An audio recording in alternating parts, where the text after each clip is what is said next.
abantu b'iki gihe Naymix yeah. Justin No no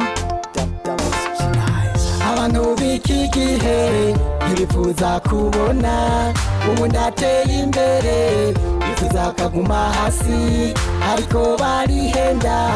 Ivy'Imana yavuze byose bizoshika, nta numwe azobibuza.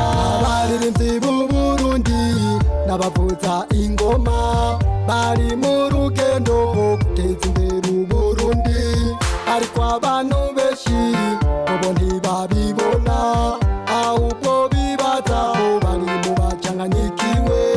Ariko ndababwira ko atariko bimeze, bose barakomeye nta n'igoro ribabura, ahubwo abavyibaza nibabiteshwe bake, bazohava basanga ivyo babiyumvirako ari nk'uruzi ruba rutemba ruduga.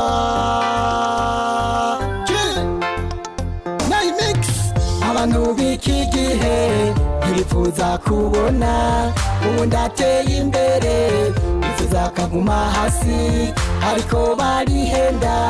Ivy'Imana yavuze byose bizoshika, nta numwe azobibuza.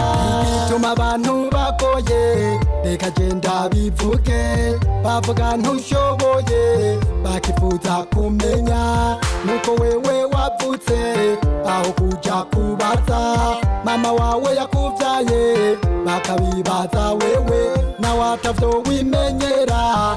Ariko ndababwira nta numwe atashoboye, twese turashoboye, umwe wese ku ruhande rwiwe arashoboye.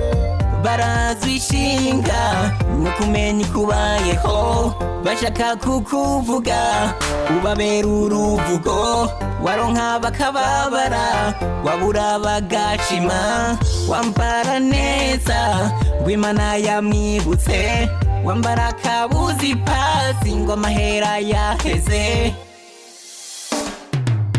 Abantu b'iki gihe ntibifuza kubona ubundi ateye imbere, bifuza kaguma hasi ariko barihenda.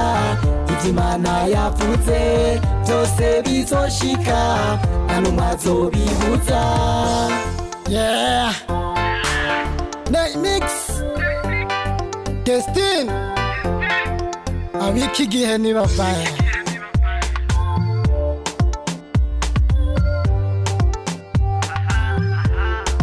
Damos Chiliza.